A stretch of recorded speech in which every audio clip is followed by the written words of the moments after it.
नाज़रीन, पनुआकिल में बरसात मुतासरन लाइ सिंध जे मुख़्तलिफ़ यूनिवर्सिटियुनि सां तालुक़ रखंदड़ शागिर्दनि तरफ़ां इमदादी कैंप ते ग़रीबनि में राशन तक़सीम कयो वियो।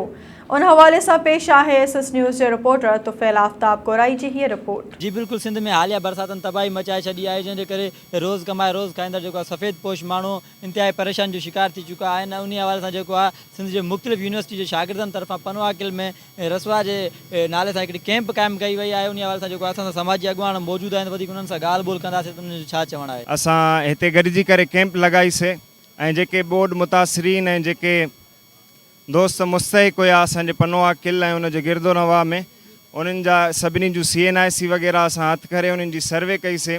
जेके मुस्तहिक आहिनि अल्हम्दुलिल्लाह असां पूरो हफ़्तो महिनत कईसीं ऐं उन्हनि सभिनी मुस्तहिकनि ताईं अॼु उन्हनि जो राशन पुॼायो वेंदो। तरह उन सां तावन कयो जेको असांजी रसवा जी टीम अॼु हिते लॻायो आहे, कैंप लॻाई आहे। असां सामान पंहिंजो डिस्ट्रीब्यूट कंदासीं राशन उन्हनि में घरनि में जेके मुतासिर थिया हुआ। रसवा प्लेटफॉर्म जे अॻुवान जो ॻाल्हियूं ॿुधी उन्हनि जो चवणु आहे त बरसाति सबबु जेके ग़रीब इंतहाई परेशान हुआ, उन्हनि जी परेशानी खे ॾिसंदे असां हिते जेको आहे रिलीफ कैंप क़ाइमु कयो, जंहिंजे करे अॼु असां उन्हनि खे राशन ॾेई रहिया आहियूं। कैमरा टीम सां गॾु तुफ़ैल आफ्ताब, SS न्यूज़ पनुआकिल। नाज़रीन, वधीक ख़बरुनि अपडेट्स लाइ ॾिसंदा रहो SS न्यूज़ वेब चैनल।